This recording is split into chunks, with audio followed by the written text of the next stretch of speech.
Le ventre de ce bébé continuait à grossir sans arrêt, puis les médecins ont livré la nouvelle alarmante à ses parents. Steve Johnson, vétéran de l'armée américaine et membre depuis 18 ans du département de police de Keene, n'avait pas consulté de médecin depuis au moins une décennie, à part pour quelques points de suture. Il n'avait jamais été sérieusement malade, jamais passé une nuit à l'hôpital. À 40 ans, il était l'incarnation d'une bonne santé, en forme, aidait à entraîner l'équipe de football de l'école intermédiaire de son alma mater, le lycée régional de Monadnock. Et pourtant, le 8 septembre, après une semaine de batterie de tests physiques et psychologiques qu'il avait déclaré parfaitement en bonne santé, des chirurgiens à l'hôpital Lehigh Medical Center de Burlington, Massachusetts, lui ont retiré un foie parfaitement fonctionnel. Ils en ont coupé environ 20%, l'ont remis dans son corps et l'ont recousu.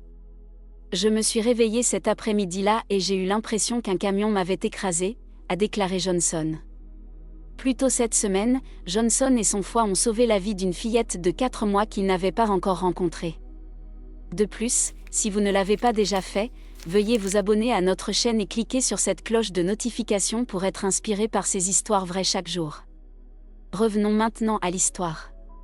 Sarah St-Jean, Massachusetts, sur Cape Cod, a eu une grossesse parfaitement normale. Sloan est né en avril, apparemment en bonne santé, deuxième enfant de Sarah et Chris St-Jean, qui ont également un fils de 2 ans et demi, Peter.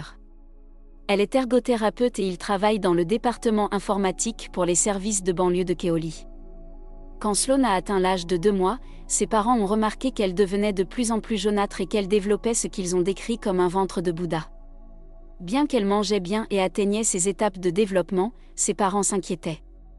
Chris et moi, nous disions « quelque chose ne va pas », a déclaré St-Jean. Au lieu d'aller chez leur pédiatre local, ils ont emmené Sloan à l'hôpital pour enfants de Boston pour son bilan régulier de 4 mois. Ils voulaient que les médecins là-bas leur disent que tout allait bien. C'était le 8 août. Les médecins ont jeté un coup d'œil à Sloan et les alarmes ont retenti.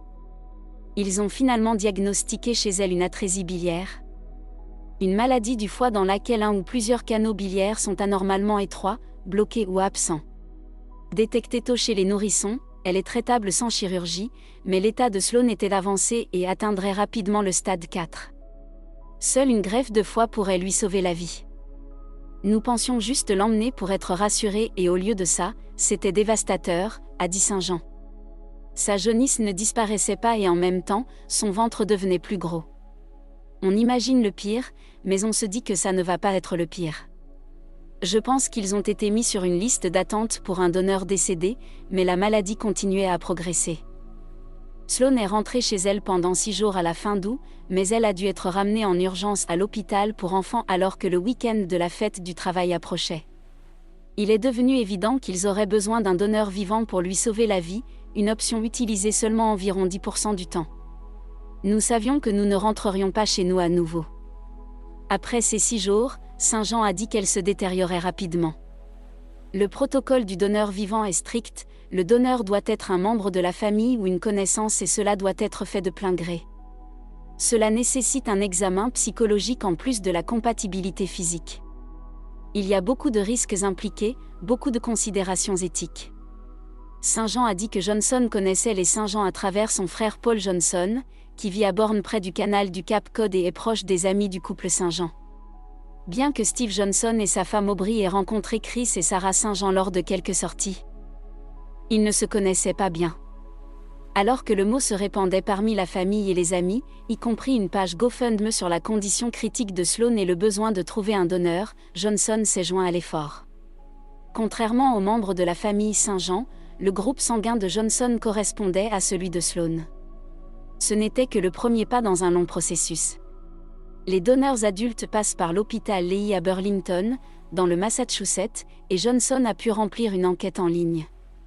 Après avoir évalué les réponses de Johnson, Lehigh l'a rappelé, ils étaient intéressés. Johnson et sa femme en ont discuté, car cela signifierait prendre du temps libre du département de police de Keene, où il est lieutenant. Il avait accumulé le temps en disant qu'il n'avait jamais pris un jour de congé maladie. De plus, il avait récemment basculé vers un poste plus administratif. Heureusement, j'étais dans une bonne position, a-t-il dit. Ma femme et moi avons discuté et c'était vraiment une évidence. C'est quelque chose que vous devez faire en tant qu'être humain. C'est un bébé, vous devez aider un bébé s'il est dans le besoin. Johnson est allé au centre médical de Cheshire pour des tests initiaux avant d'être appelé à Burlington pour le programme de dépistage plus intensif. Un seul candidat d'honneur est évalué à la fois en raison de l'étendue nécessaire des tests en raison de l'état de Sloan, ce qui, normalement, prendrait des semaines, a été accéléré en 7 jours. Johnson a rapporté à l'EI le 1er septembre, où cette semaine-là, il a subi de nombreuses procédures telles qu'un scanner CT, une IRM et une biopsie du foie. Il estime que les médecins ont prélevé des centaines de fioles de sang. Ils ont pris des images tridimensionnelles de son foie dans le cadre de la chirurgie de transplantation qui impliquait une collaboration avec un laboratoire en Allemagne. Les vaisseaux sanguins de Johnson devaient être compatibles avec ceux de Sloan. Le nombre de vaisseaux sanguins doit correspondre. S'il y en a trop, c'est presque trop pour pouvoir les fermer, a déclaré Johnson. Il dit qu'il était le plus nerveux la première nuit de son examen. Il était submergé d'informations et sa tête tournait. Au début, j'étais nerveux mais excité. Ça s'est amélioré au fur et à mesure que les jours passaient et il était devenu évident qu'il était compatible. Pendant ce temps, Sloan se détériorait. Sa famille priait pour qu'elle reste suffisamment stable pour subir une opération. La conduire là-bas était comme une expérience hors du corps car on ne veut jamais confier son enfant à un anesthésiste sans connaître le résultat.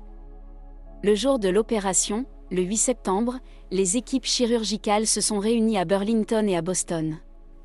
Le timing devait être synchronisé avec l'arrivée du nouveau foie de Sloan pendant que l'équipe retirait l'ancien. Johnson a des photos de son foie sain sur son téléphone portable.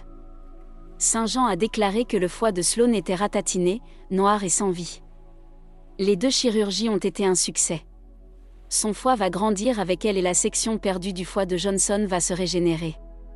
Aujourd'hui, presque 2 mois plus tard, Sloan continue de prendre une série de médicaments pour lutter contre le rejet d'organes et les infections.